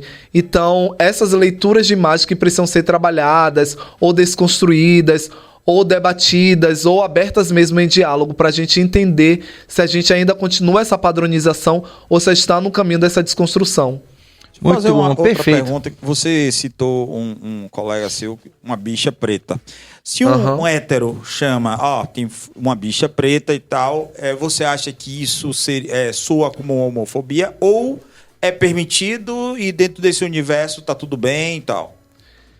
Eu acredito que a gente sempre precisa falar sobre conotação, sobre sentido, sobre de onde vem isso, como vem e por que vem isso, né? Esse é o essencial. Não existe uma outra resposta que não seja essa. Quando a gente fala sobre esses termos que nós usamos, são termos que a gente ressignificou. Não são termos que a gente usa porque a gente acha bonito, que a gente acha legal. A gente utiliza o termo bicha, a gente utiliza o termo viado, a gente utiliza o termo sapatão, a gente utiliza outras terminologias porque a gente entende que a gente precisou ressignificar esses termos que eram verdadeiras violências verbais, que eram verdadeiras estratégias de adoecimento. A gente ressignifica esse lugar e traz como um diálogo de irmandade, como um diálogo entre a comunidade. Quando esse diálogo sai da comunidade, esse diálogo precisa sair da comunidade como um diálogo de respeito. Você está falando isso por quê? Para quem? De que forma? Eu acho que permeia por esse lugar. Por exemplo, muito bom, perfeito. Fulano de tal, havia um hétero falando, fulano de tal, aquela bicha preta. Mas como ele está querendo identificar aquilo ali, para vocês seriam, para todos nós, tem que ser algo normal, né?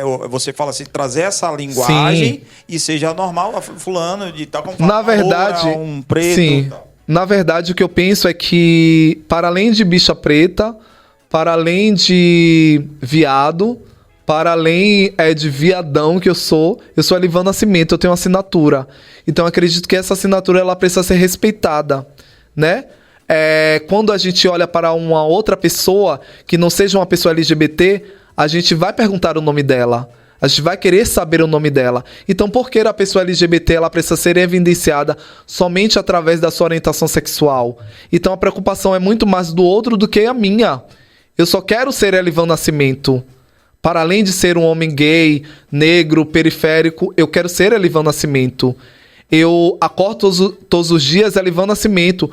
Há pouco tempo a Erika Hilton, que eu celebro tanto e que é maravilhosa, ela estava falando sobre isso, né? Que ela acorda, ela se arruma, ela se enche de perfume, ela é vaidosa, porque ela quer ser a Erika Hilton. Sobre ser travestis, sobre ser uma pessoa política, isso tá no outro. O outro que vai remeter a isso, porque isso ela já sabe que ela é. Então, é sobre muito mais como o outro vai entender quem você é a partir do que ele acha que você deva ser, ou você entender o que você é porque você é quem? Você é Elivan Nascimento, eu sou Elivan Nascimento. Eu estou acordando Elivan, me arrumo Elivan, vou trabalhar enquanto Elivan. Então, para além da minha orientação sexual, para além da minha identidade de gênero, para além da minha sexualidade, eu tenho assinatura e a minha assinatura é Elivan Nascimento. Então, antes do viado, eu quero que saibam o meu nome. Deixa eu só fazer uma pergunta aqui, por exemplo. Quando a gente fala em comunidade, principalmente na questão da internet, eu adoro esse termo, comunidade. Eu acho que a internet está engolindo a televisão porque é feito comunidade. Ontem, no podcast de Daniel Cade, se falou muito nessa questão do empreendedorismo da comunidade. E quando vocês falam em comunidade, não exclui determinadas pessoas, por exemplo, a comunidade LGBT e a comunidade hétero. A hétero não é excluída nesse momento, por exemplo? As comunidades, elas são feitas, elas são realizadas e elas são constituídas somente por uma coisa, chamado política pública. Quando você pensa sobre comunidade LGBT, você pensa sobre uma saúde que vai ser direcionada para aquela população, um sistema de saúde que vai ser direcionado para aquela população, porque aquela população, aquela comunidade, ela precisa ter um olhar específico devido às suas demandas de saúde, suas demandas em relação ao todo. Quando a gente fala sobre a comunidade de pessoas PCDs, a gente entende que existe um sistema de saúde, um sistema bancário, um sistema social que precisa ser direcionado para essas pessoas. Quando a gente fala sobre comunidade de pessoas gordas, a gente fala sobre política pública.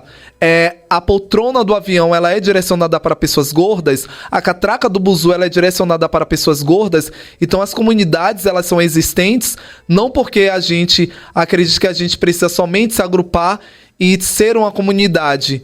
Não é somente pelo nome, é pela política de sobrevivência. É para que a gente entenda que nós temos direitos e que esses direitos, eles precisam ser cobrados, eles precisam ser exigidos e evidenciados. Então, quando eu chego em qualquer lugar que eu entendo que meu corpo ele não vai ser privilegiado, contemplado ou democratizado como um corpo heterossexual, como um corpo normativo, eu preciso cobrar daquele lugar que ele respeite a minha existência. Eu preciso cobrar daquele lugar que ele não seja somente diverso. Um lugar diverso, todos os lugares são. Todos os lugares vai ter, provavelmente, pessoas diversas, né? Mas um lugar incluso. Inclusão é seguridade. Eu me sinto seguro quando eu entro num sistema de saúde, quando eu entro numa UPA. Eu me sinto seguro quando eu entro numa loja para comprar uma roupa. Eu me sinto seguro quando eu estou dentro de uma instituição de ensino. É sobre esse sentido que se dá e que se existe o termo comunidade. Perfeito. Muito bom, muito bom. Esse brother tem uma capacidade de síntese da porra, viu, bicho? Meu Deus. Porra, deixa eu apertar sua mão de novo aqui. Inclusive, já adiantando aqui, aí, né? Já adiantando que o nosso relógio não tá certo, eu não sei quanto tempo a gente tem, não. 1h30. Temos já 1h30 e já ficou evidente que não vamos poder terminar. Vamos ter que fazer uma pausa pra você vir aqui de novo. Vamos fazer uma pausa, né? E eu venho de novo. Eu acho digno. E ainda venho de multidão. Massa. Eu acho digno. Trazer o afrobafo, trazer uma coisa assim, bem choque. Pronto, muito bom. Tem mais interação, Cabas? Sim. Pronto, vamos tentar valorizar agora, a partir de agora, as interações, porque o papo, com certeza, provando que o tempo é relativo, mais uma vez, o papo foi muito bom, a gente nem sentiu 1h30 passar. Jamile Mota, a dança também é vista como um meio para reafirmar a identidade de grupos culturais das minorias, além de apresentar implicações políticas e de poder. Como você tem visto a dança no cenário baiano atual? A dança no cenário baiano atual, ela sofre no sentido de expansão mercadológica, né? O que a gente poderia falar sobre expansão mercadológica? A gente falaria primeiramente sobre qualificação, sobre formação, mas para a gente falar sobre qualificação e formação, a gente precisa falar sobre as pessoas terem qualidade de vida suficiente para sustentar isso, né? Como uma pessoa vai ter qualificação e formação, por exemplo, se ela não tem um transporte de ir para esse lugar? Ela não tem um transporte. Por que ela não tem um transporte? Porque ela não tem expansão mercadológica, porque ela não tem mercado de trabalho, porque ela não é empregada, porque ela não tem carteira de trabalho assinada. A dança ainda não é vista nesse lugar, né? A dança ela não é ainda valorizada ou notificada mesmo enquanto esse lugar da profissão, que você vai entender que todos os meses você vai ter aquele dinheiro, você vai ter aquele suporte mercadológico para poder você alugar uma casa, para poder você ter uma qualidade de vida minimamente boa. Então eu enxergo hoje a dança no cenário baiano como uma dança que precisa de expansão mercadológica. Eu preciso entender que hoje, por exemplo, eu dou aula dentro de um projeto da FGM chamado Jornada Criativa, que várias alunas minhas com certeza estão aí, vários alunos meus já passaram por aí. E eu sempre me preocupo, quando terminar esse curso, qual a expansão, qual a continuidade que esses alunos vão ter? Como é que eles vão se enxergar em dança? Como é que eles vão permear no caminho profissional? Como é que eles vão ter sustentabilidade da própria arte? Então acredito que essa lacuna ela precisa ser dialogada, que ainda a gente está nesse processo construtivo de como a gente ter essa expansão mercadológica, ou seja, como a gente contemplar para além de nossas bolhas, para além dos nossos grupos, para além das nossas existências, como expandir isso mesmo. E que é um desafio, considerando aquilo que Billy colocou aqui. E que é massa como, por exemplo, aqui a tua narrativa se comunica com a narrativa de outra pessoa que teve aqui que você nem sabe. Como foi o caso do Fausto, né? Que falou da questão, ele citou aqui mais cedo, a questão do orçamento para cultura e turismo, né? Quer dizer, precisa... Pô, massa, né? Teve aquela discussão, inclusive, aí na Concha Acústica, aí teve aquela confusão lá com nosso governador Jerônimo, e depois Lula interveio e... Enfim, 2%, não é? 1%, não é? Porque, tipo assim, porra, como é que dá pra fazer cultura? Inclusive, eu já fui parecerista do Arte por Toda Parte, a convite do Fernando Guerreiro. E lá era muito doloroso você ter, digamos, vamos lá, vamos chutar aqui, 200 proponentes e 4 vagas. O que normalmente acontece. Acontece nos editais. Então, tipo assim, pô, precisa, bicho. Acontece nos editais, acontece nas audições para artistas musicais. Sim. Acontece nas audições para companhias de dança.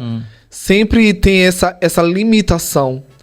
E isso é devido a essa expansão mercadológica, sobre esses direitos que eles não são assegurados, sobre política em dança. A gente precisa falar sobre política em dança, sobre politizar as pessoas em dança. E precisa falar que a culpabilidade não está no artista da dança, está no sistema que justamente não democratiza esse acesso para o artista da dança entender o que é um ser político em dança, ou o que é política para a dança, ou entender os seus direitos e cobrá-los. Inclusive, que afeta toda a cadeia, né, de profissionais, até os que estão na ponta, porque Adriano outro dia estava comentando sobre uma fala de quem do balé folclórico, se você quiser citar aqui, que o balé folclórico já tocou em mais de 300 cidades no mundo, mas aqui no Brasil só tocou em 19 cidades. E a gente está falando de... Somente 9 cidades. 9 cidades o balé folclórico daqui... Se apresentou. No Brasil. Sim. Mas no mundo, em 9 capitais brasileiras no mundo e mais de 200 cidades. Então, quer dizer... É super aclamado, né? E aqui... Pois é, eu acho que é uma discussão mais ampla, e mais uma vez eu falo para você isso, que como se conecta essa discussão, essa vontade daqui do BaiaCast da gente fazer essa investigação social mesmo, e como sempre falo, a gente não nós não somos considerados os militantes mais chatos, não, a gente aqui. Mas é importante a gente trazer para essa cadeira aqui os artistas, as pessoas que trabalham com a produção, os gestores públicos, como a gente tem conseguido, inclusive, é uma grande felicidade para a gente trazer gestores públicos para colocar as coisas... É essencial. Né? Porque assim, 0,016% para cultura e turismo, bicho, no estado, sinceramente, velho, por mais que a gente tenha... como você falou, por mais que a gente tenha lutado para colocar esse governo, mas não dá pra gente ficar calado com uma porra dessa. Entendeu? Então a gente precisa colocar isso. A lutar com esse governo. Exatamente. Né? Então, assim, a gente precisa continuar falando isso, reverberando, você usou muito essa expressão que eu acho fantástica, para que a gente consiga gestar essa consciência da sociedade em relação a esse olhar de profissionalizar o mercado da dança. Né? Porque, veja, nós estamos falando de balé folclórico, pô. Como é que a gente só tocou em 9 cidades brasileiras? Quer dizer, tem algo de muito errado nisso daí, né? E a gente precisa, justamente agora que temos líderes que supostamente são mais próximos desse universo de representatividade que a gente sempre lutou para que existisse, a gente tem que dizer, porra, Jerônimo, porra, quem quer que seja o próximo prefeito, né? Se for da nossa bancada ou não. Mas a gente precisa dizer, velho, com 0,016% não dá, cara. Então tem que a gente tentar produzir essa reflexão coletiva. Eu acho que o objetivo primordial aqui do BaiaCast é esse, né? Da gente buscar esse mundo, talvez não ideal, porque o ideal, né? O nome já diz, mas tentar se aproximar ao máximo de algo que dignifica a nossa existência, como você falou, né? Que dê um mínimo de qualidade de vida possível para que a pessoa continue produzindo essa beleza, essa pujança que a Bahia produz na dança, na música, enfim, na arte, né? No mundo todo. Eu sempre falo que a gente não quer somente idealização, a gente quer realização, né? A gente, para além do mundo ideal, a gente quer um mundo real. A idealização sobre um universo que não tenha racismo, LGBTfobia, que não tenha misoginia, machismo, etarismo, capacitismo, isso a gente idealiza todos os dias, mas a realidade é muito diferente, né? A gente precisa dessa realização, a gente precisa desse mundo real. E esse mundo real que nós estamos hoje é um mundo que adoece muitas pessoas ainda. E muitas pessoas que, inclusive, são pessoas importantes para nós. São vozes que falam e reverberam legados. Quando eu cito sobre o termo reverberação, porque eu acredito que a gente o tempo todo está reverberando algo no nosso comportamento, na nossa fala, no nosso jeito. Eu sempre, quando eu dou aula de estileto, né, que eu sempre falo aos alunos que o andar diz quem você é. Eu olho para alguém andando na rua e eu faço uma leitura sobre aquele andar, faço uma leitura sobre aquele comportamento. Então, você reverbera o tempo todo diálogos, você reverbera o tempo todo reclamações, celebrações. Então, é um corpo que responde o tempo todo. Então, eu acredito que é essencial, sim, a gente falar sobre política, em dança principalmente, a gente cobrar esses direitos, a gente cobrar essas contemplações, como eu falei, também se olhar nesse sentido, também se cobrar e entender quais são as suas contribuições para que isso seja uma construção coletiva, né? Mas a gente não pode, de forma alguma, deixar isso adormecer ou deixar isso passar, porque a gente entende que a estratégia realmente essas comunidades elas entrarem em conflito e elas serem fragilizadas. Elivan, eu tenho uma pergunta para você. Uhum. Você falou sobre estileto aí. Eu queria que você desenvolvesse um pouquinho mais sobre isso. Sim. E acho que o pessoal que está te assistindo, tem muita gente que não sabe nem o que é. Então, você fala um pouco do estileto. Como é que você começou no estileto? Como é que funciona essa coisa da dinâmica da sua aula de estileto? Fala um pouquinho disso pra gente. O estileto foi minha cura. O estileto foi... Nem sei, assim, explicar de verdade o que eu sinto em relação a essa vivência em dança. Para quem não conhece, o estileto é a dança de salto. O estileto é uma dança que nasce num contexto Nova York, pela Dana Foglia, que foi uma das coreógrafas da Beyoncé, por isso que a Beyoncé também é uma das grandes rainhas, assim, não só da dança, da nossa cultura, mas também dessa técnica, né? O estileto ele nasce num contexto de aprimorar bailarinos, bailarinas e artistas que queriam ser aperfeiçoadas com um salto alto, em movimento. Mas, para além disso, também o estileto se torna, principalmente aqui no Brasil, uma instrumentalização política para a autoestima, para a autoconfiança, para a autopercepção do seu corpo. Então, a gente trabalha o salto alto, que por vezes, e por muitas vezes, foi um instrumento opressor na vida de várias pessoas. A gente trabalha o salto alto, a gente trabalha ele como um instrumento que ressignifica isso e torna um aliado. E isso é uma forma estratégica para que a gente possa pegar essas dores, pegar essas violências e não fazer delas nossas aliadas, mas entender que a gente pode ressignificá-las em algum sentido e colocar elas num sentido que a gente vai em busca dessa cura, que a gente vai em busca dessa transformação. Então o estileto ele chega para mim num contexto assim extremamente transformador. Eu descobri o estileto quando eu trabalhava e quando eu dançava com artistas drag queens, no Ancora do Marujo, na Boate Tropical. Então eu trabalhava com muitas artistas drags e surgiu a audição para a cantora Ayla Menezes. E um dos requisitos da audição era meninos que dançavam de salto alto. Então foi a partir daí que eu comecei essa redescoberta. A Ayla foi uma pessoa que foi decisiva nesse sentido. Ela acreditou nesse corpo preto num salto alto, reverberando uma dança afeminada, numa época que a gente não falava sobre questões de gênero, que a gente não falava sobre questões dessas personas afeminadas, né? A gente falava, mas a gente falava caricaturando. Então, eu sofri muitas violências dentro desse eixo social mesmo, assim. Não só eu, mas as pessoas também que eu andava junto. E o estileto foi esse instrumento mesmo aqui no Brasil. Ele chega num significado dessa autoestima, dessa autoconfiança, desse trabalho, dessa autopercepção. E ele ganha uma notoriedade incrível a partir de vários trabalhos. Um desses foi da Anitta, em Show das Poderosas, com a coreógrafa dela, Arielle Macedo, que é uma das nossas grandes referências. Menino, tá passando babado. Daqui a pouco a gente fala das imagens aí, você vai comentar. Vai lá, continue aí. E a Anitta traz isso, a Anitta especificamente, quando eu falo a empresa, né? Porque quem trouxe foi a Mariana Vivas, a Rafaela Citurião, Juliana Donato e a Arielle Macedo. Traz esse contexto para o Brasil, sendo que a gente não tem uma dimensão de quem foi a primeira pessoa que dançou de salto no mundo. E isso seria uma pretensão muito perigosa. Eu não gosto de falar que eu fui o primeiro a fazer tal coisa, ou fui o primeiro a evidenciar tal coisa, porque eu acredito que existem pessoas que iniciaram vários processos e várias iniciativas que elas não foram enxergadas, que elas não foram evidenciadas ou visibilizadas. E a gente precisa ter consciência disso. Então o estileto chega como esse gatilho mesmo de eu despertar para mim mesmo, despertar para a minha autoconfiança, para a minha autoestima, para o meu autoconhecimento, para o meu autotoque. E o estileto também me assegurou nesse lugar de: você é um gay afeminado, você precisa defender isso e você precisa lutar pela sua autoafetividade também. Porque eu não namorava não, viu? Não? Ninguém queria namorar com o povo que dançava de salto em Salvador. Era um babado isso, porque a gente sempre fala sobre corpos afeminados dentro do campo da afetividade.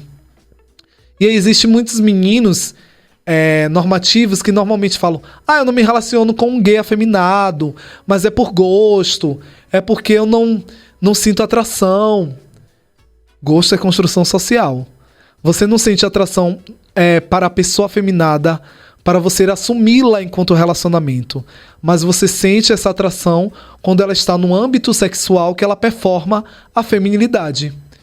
Então, quando ela está no âmbito sexual que performa a feminilidade, que ela vai ali performar, né, o ser afeminado, que vai ser o ser normalmente que as pessoas vão achar que vai ser o ser dominado, o ser subalterno dentro do âmbito sexual. Ali você ama.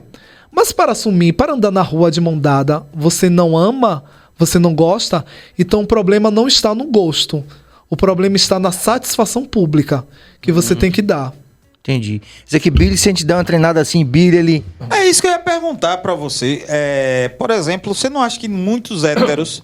Eu acredito. Eu fui músico. Mas você não é tão hétero assim. Não, exato. Eu acredito que muitos músicos têm uma raiva dos dançarinos. Por que isso? Porque não sabe dançar, a maioria dos músicos. Sim. Não, isso é legal você falar sobre isso. Aí você fica, tal, a gente sabe o tempo, várias coisas, mas não sabe dançar. Talvez seja por uma questão até de preconceito. Dizer, não vou dançar, porque senão vão dizer isso e aquilo. Tá entendendo? Tem essa questão. Mas a minha pergunta não é essa, não. Minha pergunta é o seguinte: a dança, 90% das danças são bem sensuais. Você, como professor, tem alguma orientação com relação às crianças? Dizer assim, essa dança não é... Porque tem uma menina, inclusive, na internet, hoje, está sendo bombardeada porque ela foi dançar funk numa festa de crianças e tal. Então, ela está no país todo aí... os haters dizendo que ela não poderia fazer isso. Existe alguma orientação pedagógica com relação às crianças e com relação à dança? A minha orientação pedagógica é que a culpabilidade disso está justamente em quem reclama. Porque quem reclama sobre ter uma conotação sexual dentro de uma dança de uma criança é quem normalmente instituiu que isso era errado. Quem instituiu que isso normalmente traria um outro olhar. Inclusive, as pessoas que normalmente falam sobre essas questões ou que acham ruim essas questões são pessoas que normalmente, elas provavelmente têm alguns atos, né? Tem alguns atos que vão de contra mesmo a autoproteção desse corpo que está ali dançando, né? Se não existisse, por exemplo, o pensamento normativo ou o pensamento de conotação sexual dessa dança, talvez ela não iria ser enxergada nesse sentido. Porque, inclusive, a criança que está dançando aquilo, ela não sabe que, rebolando o quadril dela, ela vai dar uma conotação ou vai dar uma motivação para que isso exista um sentido sexual, um sentido de desejo. Ela não tem essa noção. Quem está instituindo isso é justamente o outro. Mais Geralmente uma vez, o adulto. O adulto.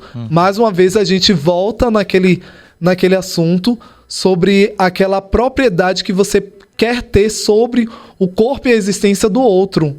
Então, até onde a culpabilidade dessa música, dessa dança, desse movimento, e até onde a culpabilidade de você que está instituindo isso, que isso é uma maldade, que isso é uma coisa imoral, que isso é uma coisa que não deve se fazer. Então, uma faca de dois gumes aí.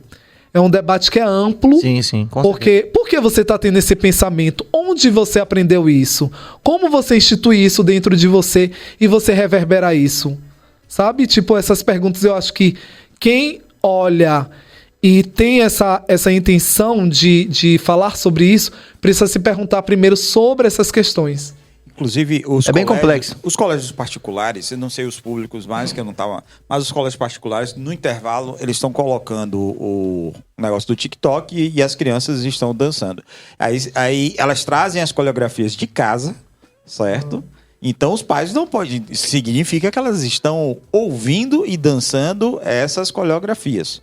De fato, nos Estados Unidos, existem danças que simulam o sexo. E você está numa festa, uma pessoa faz uma simulação e não quer dizer que a mulher está te dando bola, alguma coisa assim. Terminou a dança, cada um para um lado, não tem encontro, o cara não pode fazer nenhum tipo de coisa. Ou seja, uma visão já adulta e madura com relação a isso, né? De dizer assim, não quer dizer isso, a gente só está dançando. Sabe uma coisa bem polêmica? Eu vejo muitas pessoas falando sobre a cultura do paredão, por exemplo. Que é uma música extremamente poluída, sexualizada, imoral. Você já viu a maioria das festas da burguesia, da branquitude ou do elitismo? No final, o que mais toca é paredão. O que mais toca é música do paredão. Então, até onde isso é contra uma música ou contra uma identidade de uma população que fala sobre as suas próprias vivências? Quando a gente fala sobre o funk, a gente fala que essas pessoas que estão cantando funk, elas também estão falando sobre suas vivências. Elas também estão falando sobre suas realidades. Então, quando a gente fala, por exemplo, sobre o pagode paredão, a gente precisa também entender isso, né? Por que aquele jovem está ali? É aquele espaço que ele se sente seguro? É aquele espaço que ele se sente liberto? Por que ele se sente liberto e seguro ali? São esses questionamentos. Agora, por que eu não aceito aquela cultura, não aceito aquele movimento, mas quando eu estou bêbado e quando eu quero fazer chacota e piada e me animar, eu vou botar uma música de paredão? Que contraditório, né? Exatamente. Pois é. A gente estava falando, por exemplo, sobre essa... Muitas vezes, como um símbolo em determinados contextos, dois contextos diferentes, pode significar coisas completamente diferentes, quando, na verdade, a gente percebe que há aí uma leitura, como você falou, normativa, né? De uma cultura dominante. Por exemplo, a questão do tridente. O tridente lá com aquele samoano lá, aquele cara lá de Hollywood, é uma coisa. Mas o tridente em Exu já é lido de uma forma preconceituosa e tal, quer dizer... Tem que investigar também essas questões aí que estão aí no meio, né? No início, no meio e no fim. Ontem eu vi uma coisa que tomara que essa minha aluna esteja ou que ela assista isso. A gente estava debatendo sobre questões raciais ontem dentro da sala e ela falou, professor, eu sempre vejo as pessoas criticando muito a religião do candomblé. Sempre falando, Deus é mais, está repreendido, sai pra lá. E ela disse que viu uma vez uma pessoa... que viu um prato com a farofa, uma vela e uma cachaça. E essa pessoa repreendeu, essa pessoa falou, tá repreendido isso, eu vou passar pelo outro lado. E ela falou, você é uma pessoa negra, não é uma pessoa negra? Aí a pessoa falou, sou. Aí ela falou, você sabe de onde vem isso e por que existe isso? E a pessoa falou, não. Ela falou, então, vou te falar uma vez. No tempo da escravização e sobre o sistema de fuga e de estratégias de fuga, a vela ela era usada para poder iluminar esse caminho da fuga. A farofa ela era utilizada para alimentar os nossos irmãos e nossas irmãs que passavam pelo caminho que não tinham o que comer. E a cachaça era justamente o elemento medicinal das feridas abertas nos seus corpos devido às chicotadas, devido às suas violências diárias, devido aos seus estupros. É isso que você está repreendendo? É isso que você quer passar longe? Porque isso daí é a sua ancestralidade. Você está viva por causa dessa farofa, dessa velha e dessa cachaça. Então, até onde, né? Até onde as pessoas realmente sabem o que elas falam ou elas são ensinadas a reproduzir essa contrariedade sobre até mesmo a sua própria ancestralidade.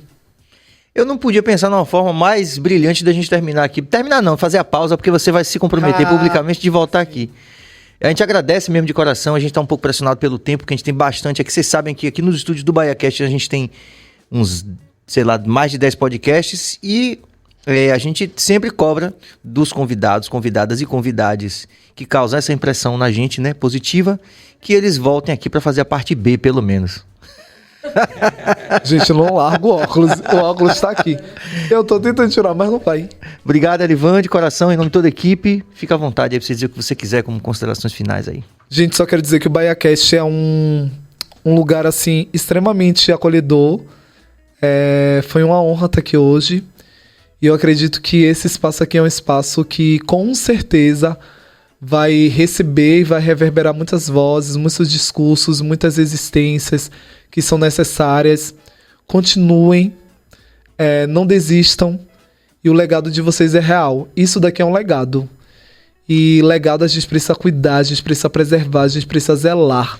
Seja ele num espaço imenso, seja ele no cubículo, a gente precisa entender que ele é real da mesma forma. Então eu já tenho essa iniciativa aqui como uma iniciativa assim, extremamente poderosa, extremamente potente, extremamente crucial para a cena não só da Bahia, mas do Brasil e do mundo. E isso para mim assim, me emociona, inclusive, porque eu acredito que com certeza várias outras personas que vieram antes de mim queriam estar nesse lugar e reverberando seus discursos. Então, nós estamos aqui também por essas pessoas, né? Nós também estamos aqui por essas vozes que não puderam, naquele tempo, falar e que falam através das nossas ações de hoje em dia. Então, assim, gratidão. Vou voltar sim pra gente polemizar mais, pra gente no negócio, pra comer mais os doces, pra tomar o negócio do vinho do... Gente, eu não tomei o negócio do... Oh, meu Deus. A cachaçinha. Tem vinho, cachaça, tem muita coisa. Ó, a próxima vez eu prometo que eu vou trazer um cravinho pra vocês. Opa. Beleza. Né? Aí o bicho vai pegar. Antes da gente terminar, Billy, vem de agenda, Billy? Vamos lá, amanhã temos uma figura ilustre lá de São Sebastião do Passé, Roberto Rivelino. Rivelino tá aqui amanhã. E aguardem, talvez tenhamos uma surpresa um pouco mais pra noite, a gente vai divulgar, se a gente confirmar uma figuraça. Aí seria o segundo tempo, né? Exatamente, o segundo tempo. Quinta-feira, infelizmente, como o Pedro, nosso grande amigo, está dodói de Covid, e Sérgio vai para São Paulo. Eu só não, Cabas também vai. Já da quinta-feira também? Depois, mas ele também vai. E Sérgio vai fugido, certo? Por causa dos seus... Da virada cultural de São Paulo que tá rolando essa semana aí, a gente vai lá. Eu pensei que é porque você tava devendo alguma coisa assim. Não, é por causa da virada... Faça o Pix, Billy, desde conversa. Entendeu? Então, quinta-feira nós não teremos BahiaCast, só semana que vem. Beleza, então. A gente agradece a todos vocês, muita paz e muita luz, ao nosso convidado mais uma vez. Estamos aí, estamos juntos.